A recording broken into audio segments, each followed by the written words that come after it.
Awwissu marka rekord ieħor fl-iffirmar tal-konvenji hekk kif ġew iffirmati 1300 konvenju għal xiri ta' proprjetà b'valur totali ta' 300 miljun euro. Ħabret dan l-Assoċjazzjoni Maltija tal-Iżviluppaturi l-MDA hekk kif spjegat li abbażi tal-konvenji ffirmati għax-xiri tal-proprjetà f'pajjiżna dan ix-xahar kien l-aħjar wieħed f'4 snin. Fil-fatt l-Assoċjazzjoni Maltija tal-Iżviluppaturi fi staqarrija qalet kif dawn iċ-ċifri eċċellenti huma frott il-proposti implementati fil-pjan ta' riġenerazzjoni ekonomika ta' 900 miljun euro li ħabbar il-Gvern f'Ġunju li għadda. Qalet li grazzi għal dawn il-miżuri rendiet il-fiduċja fis-settur u bekk seta' kien hemm dan it-tkabbir.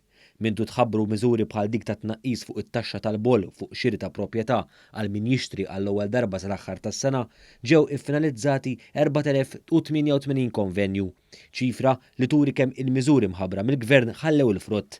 B'reazzjoni għal din l-aħbar il-Prim Ministru Robert Abela qal li dan kollu jammonta għal valur ta' 860 miljun euro, 100 miljun euro aktar mill-2019. Saħaq li permezz ta' dawn il-miżuri fl-isfond ta' pandemija li ħarbtet lid-dinja, Gvern Laburista qed joħloq ġenerazzjoni ġdida ta' sidien ta' djar.